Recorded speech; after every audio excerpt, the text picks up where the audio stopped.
आज हम आपको ले चलेंगे राजस्थान के एक ऐसे रहस्यमय गांव में जहां कहा जाता है कि एक बावड़ी इंसानों ने नहीं बल्कि एक आत्मा ने बनवाई थी। क्या आपने कभी सोचा है कि जिन भूत प्रेतों को हम सिर्फ कहानियों में सुनते हैं, अगर वही हकीकत बनकर आपके सामने आ जाएं तो? आज की पीढ़ी कहती है भूत प्रेत कुछ नहीं होते, लेकिन सवाल यह है अगर वो होते ही हों और हम उन्हें देख ना पाएं तो?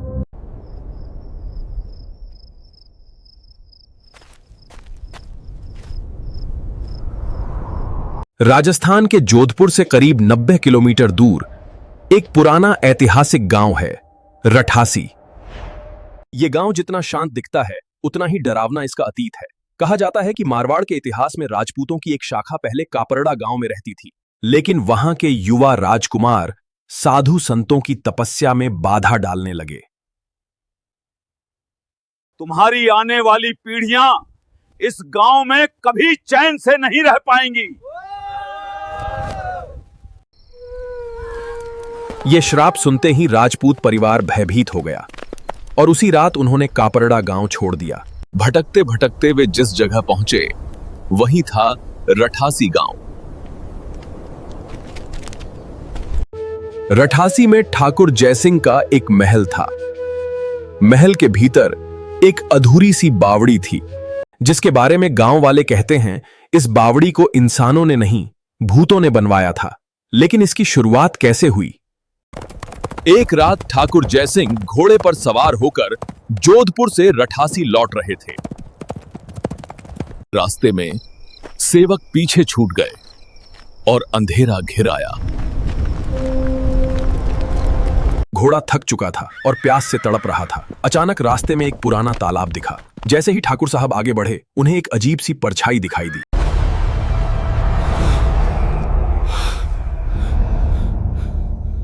मुझे प्यास लगी है। डर के बावजूद राजा ने दया दिखाई और उस आत्मा को पानी पिलाया। जो मांगोगे मैं पूरा करूंगा। मेरे महल में एक सुंदर बावड़ी बनवा दो और मेरे राज्य को समृद्ध कर दो। मैं किसी को दिखाई नहीं दूंगा। दिन में जितना काम होगा, रात में वो 100 गुना बढ़ जाएगा। लेकिन याद रखना, यह रहस्य किसी को नहीं बताना। राजा ने वादा कर लिया। कुछ ही दिनों में महल और बावड़ी का काम तेजी से बढ़ने लगा। हर रात पत्थरों की ठक ठक जैसे कोई अदृश्य शक्ति काम कर रही हो।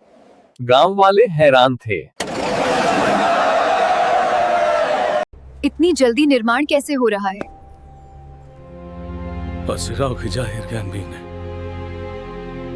जिद के आगे राजा टूट गया और उसने सारा सच बता दिया। बस फिर क्या था? अगली सुबह सारा काम हमेशा के लिए रुक गया। बावड़ी अधूरी की अधूरी रह गई। आज भी रठासी गांव की वो बावड़ी वैसी ही खड़ी है। लोग कहते हैं अगर राजा ने राज न खोला होता तो शायद वो बावड़ी पूरी बन चुकी होती। पर सवाल ये है, क्या आज भी वो आत्मा वहां मौजूद है?